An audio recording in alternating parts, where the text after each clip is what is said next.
एक रहस्यमय ग्रह के पास गलती से कॉलोनियल स्पेसशिप कॉन्वेंट नेविगेट करता है, जहां एक लगभग संपूर्ण नया प्राणी जन्म लेने वाला है। इस जहाज में 2000 क्रू मेंबर्स, 1140 मानव भ्रूण और नई पीढ़ी के बायोनिक रोबोट वॉल्टर सवार थे। इस दिन भी वॉल्टर हमेशा की तरह सदस्यों के जीवन संकेतों का निरीक्षण कर रहा था, लेकिन तभी एक तारे की भड़क और न्यूट्रिनो से उत्पन्न हाई एनर्जी वेव्स ने न केवल जहाज की नैनो सेल्स को नुकसान पहुंचाया, बल्कि हाइबरनेशन में सोए क्रू को भी जगा दिया। इस अचानक के झटके के कारण कप्तान के हाइबरनेशन पोर्ट का तापमान नियंत्रण सिस्टम विफल हो गया और हीरोइन को केवल अपने प्रेमी को जलकर मरते हुए देखना पड़ा। तूफान के बाद कप्तान को अस्थायी तौर पर कप्तानी का कार्यभार दिया गया, क्योंकि प्रमुख नैनो सेल्स गंभीर रूप से क्षतिग्रस्त हो चुकी थी। जरूरी मरम्मत के आदेश तुरंत जारी किए गए। दुख मनाने का वक्त किसी के पास नहीं था, क्योंकि मरम्मत कार्य तत्काल आरंभ करना पड़ा। सौभाग्य से केवल एक जोड़ क्षतिग्रस्त था। वेल्डिंग के उपरांत पंखा फिर चालू किया गया और जहाज में बिजली की आपूर्ति बहाल हो गई। मरम्मत दल जैसे ही पोर्ट में लौट रहा था, अचानक एक शक्तिशाली इलेक्ट्रोमैग्नेटिक वेव डिटेक्टेड हुई। कंप्यूटर ने उसका विश्लेषण कर उसमें country roads take me home नामक मानव गीत को पहचाना। तुरंत ही ट्रांसमीटर का स्थान निर्धारित कर लिया गया। वह एक प्राचीन लेकिन पृथ्वी के समान ग्रह था, जहाँ पहुँचने में कुछ ही हफ्ते लगने वाले थे। यह उनके गए लक्ष्य ग्रह ओरिजिन 6 की तुलना में 7.5 साल की बचत थी।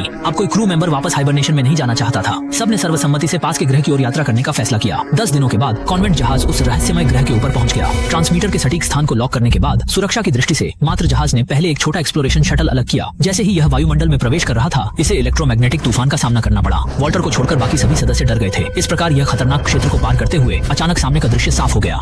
आसपास हरियाली भरी पहाड़ियां और नदियां नजर आईं। इस सुंदर दृश्य का थोड़े समय तक आनंद लेकर एक्सप्लोरेशन शटल ने झील की सतह पर सफलतापूर्वक लैंडिंग की। कोई यह कल्पना भी नहीं कर सकता था कि यह वातावरण वाकई इतना अद्भुत होगा।